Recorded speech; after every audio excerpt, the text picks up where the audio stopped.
Welcome back in my class. बेटा आज मैं आपके साथ class 12 business studies chapter 1 nature and significance of management का पार्ट 2 डिस्कस करने जा रही हूँ।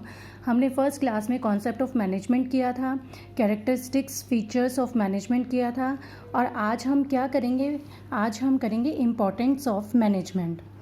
तो बेटा इम्पोर्टेंस ऑफ मैनेजमेंट होती क्या क्या है।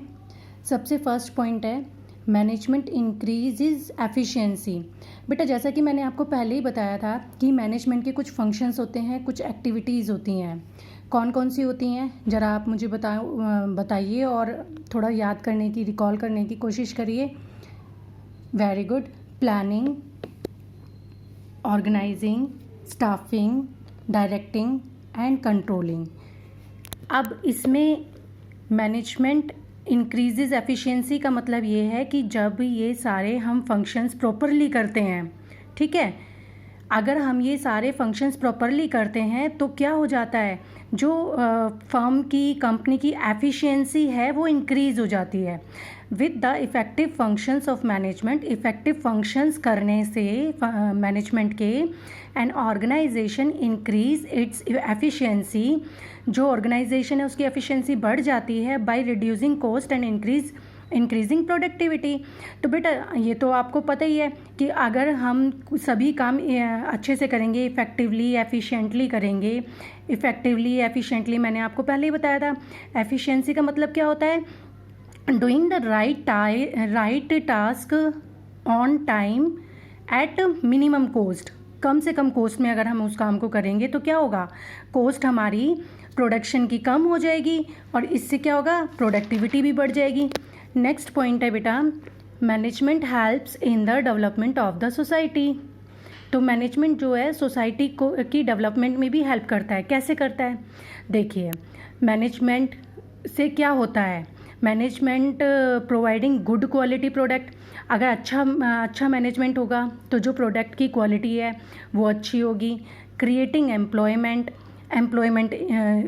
की इंक्रीज़ होंगे, एम्प्लॉयमेंट अपॉर्चुनिटीज़ जो है वो इंक्रीज़ होंगी। And adopting new technology etcetera. New technology को भी अडॉप्ट, क्योंकि मैनेजमेंट का ये एक कैरेक्टरिस्टिक्स है जिसको मैंने पहले डिस्कस किया था आपके साथ लास्ट क्लास में कि मैनेजमेंट इज़ क्या है, आप बताओगे मुझे। अडॉप्टिंग एनवायरनमेंट, कौन सी एक कैरेक्टरिस्टिक्स थी वो बेटा, वो थी डायनेमिक, है ना। Management is dynamic. तो ये जो हमारा सर्कमस्टांसेस हैं, जो एनवायरनमेंट है, चेंज जो उसमें हो रहा है उसके अनुसार मैनेजमेंट अपने आप को ढाल लेता है, फ्लेक्सिबल है, फिक्स्ड नहीं है ना। तो इसी वजह से ये न्यू टेक्नोलॉजी अडॉप्ट कर लेता है। तो इससे क्या हो जाता है, डेवलपमेंट ऑफ सोसाइटी होता है। तो it helps in development of the society by providing good quality product, creating employment opportunities and adopting new technology etcetera. Next point बेटा management helps in achieving group goals. Group goals को ये achieve करने में help करता है, क्योंकि management जो है वो इस तरीके से अपने एम्प्लॉयज़ को लीड करता है, मोटिवेट करता है कि उनका जो पर्सनल गोल होता है ना वो उसके साथ उसके ऊपर ग्रुप गोल को रखते हैं। ग्रुप का जो ऑर्गेनाइजेशन का जो गोल है उसके ऊपर जो मैं इसका अपने पर्सनल गोल्स हैं उनको साइड में रख के और ग्रुप गोल पर ज़्यादा ध्यान देते हैं, ठीक है। तो management provide direction to individual in such a manner to coordinate. वो इस तरीके से अपने इंडिविजुअल्स को डायरेक्ट करते हैं कि to coordinate their interest with organisation's goals. क्या कर लेते हैं, वो कोऑर्डिनेट कर लेते हैं अपने इंटरेस्ट को किसके साथ, ऑर्गेनाइजेशन गोल के साथ, for achieving group goal achieve करने के लिए। Next point is management creates a dynamic organisation. बेटा ये मैंने ना आपको कैरेक्टरिस्टिक्स में जो पॉइंट समझाया था ना, ये वही वाला पॉइंट यहाँ पे लिख देना है। लास्ट क्लास में मैंने ये वाला पॉइंट करवाया था आपके साथ। Management, next point is management helps in achieving personal objective. और ये वाला ना इंटर रिलेटेड है। ये आपको जब मैंने समझाया है तो शायद समझ में ना आया हो, लेकिन अब आ जाएगा। देखो बेटा क्या होता है, सभी इंडिविजुअल के कुछ पर्सनल गोल होते हैं ना, पर्सनल गोल होते हैं, और एक ऑब्जेक्टिव होता है ऑर्गेनाइजेशन का। अब इनको मैं एग्जांपल से समझाती हूँ। पर्सनल गोल क्या हुआ?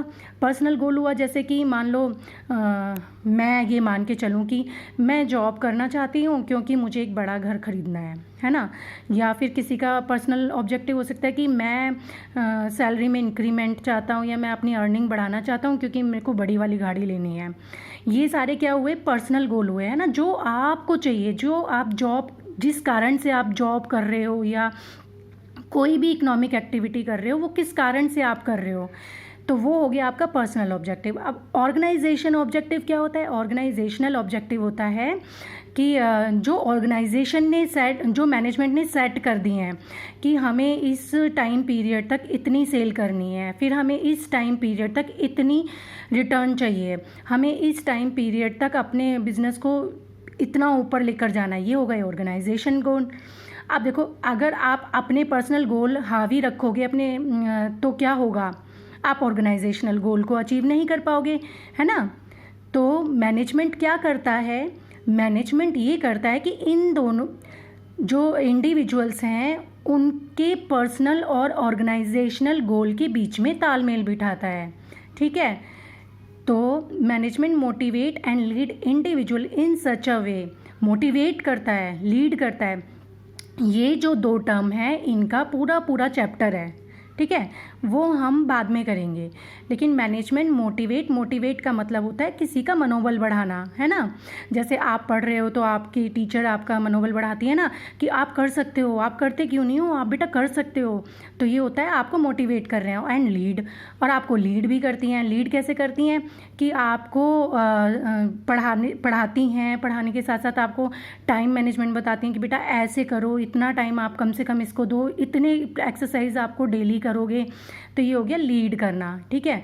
तो लीड इंडिविजुअल इन सच अ वे, इस तरीके से वो उनको मोटिवेट और लीड करते हैं दैट बोथ इंडिविजुअल वही पर्सनल जो ऑब्जेक्टिव होते हैं, as well as organisational objective can be achieved. Okay, इस क्लास में बेटा इतना ही। नेक्स्ट क्लास में मैं आपको लेवल ऑफ मैनेजमेंट और ऑपरेशन, ये फंक्शंस बताऊंगी, तो आप इसको ध्यान से पढ़ना, ठीक है। धीरे धीरे चलते हैं क्योंकि ना वीडियो बहुत लेंदी हो जाती है फिर, तो उससे कोई फ़ायदा नहीं है। आप स्लोट में पढ़ो, थोड़ा थोड़ा पढ़ो, एक ही वीडियो को बार बार देखो और फिर नेक्स्ट वीडियो आपके लिए आ जाएगी। आई होप आपको समझ में आया हो जो भी पॉइंट मैंने आपके साथ डिस्कस किए हैं। अगर आपको किसी भी पॉइंट में कुछ भी कन्फ्यूजन है, मैं आपको और अच्छे से एक्सप्लेन कर दूँगी। आप बस कमेंट बॉक्स में कमेंट कर देना, ठीक है, जिस भी पॉइंट में आपको प्रॉब्लम है।